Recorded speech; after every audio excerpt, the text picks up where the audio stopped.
రాష్ట్రంలోని దివ్యాంగులకు 100% సబ్సిడీతో ఉచిత బస్సు ప్రయాణ సౌకర్యం కల్పించడంతో స్థానికంగా పలువురు హర్షం వ్యక్తం చేస్తున్నారు. కర్నూలు జిల్లా ఎమ్మిగనూరులో ఇవాళ ఎమ్మెల్యే బీవీ జయనాగేశ్వరరెడ్డి ఆదేశాల మేరకు టీడీపీ కార్యవర్గం రాష్ట్ర దివ్యాంగుల సాధికారత ఫోరం ఆధ్వర్యంలో సంబరాలు నిర్వహించారు. పట్టణంలోని ఆర్ఎంపీ గెస్ట్ హౌస్ ప్రాంగణంలో ప్రధాని Modi, CM Chandrababu, deputy CM Pawan Kalyan, మంత్రి లోకేష్ ల చిత్రపటాలకు పాలాభిషేకం చేశారు.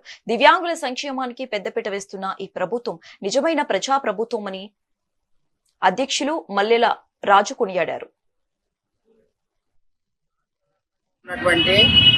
మా యొక్క దివ్యాంగుల సమాజం ఆనందించదగ్గ విషయం.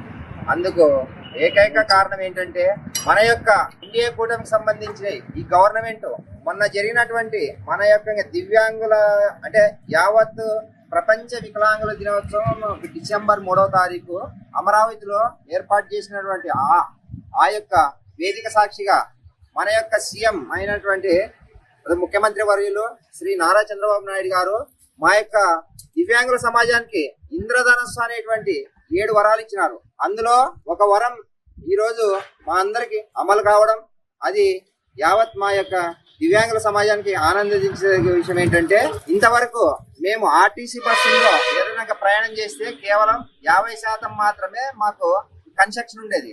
ఈరోజు 100కి 100% మాకు సబ్సిడీ ఇవ్వడం అనేది ఈ యొక్క కూటమికి సంబంధించినటువంటి ప్రభుత్వానికి అయితేనేది అండ్ టీడీపీకి సంబంధించినటువంటి పార్టీకి, జనసేన, బీజేపీ ఆల్ మొత్తం ఈ కూటమికి మేము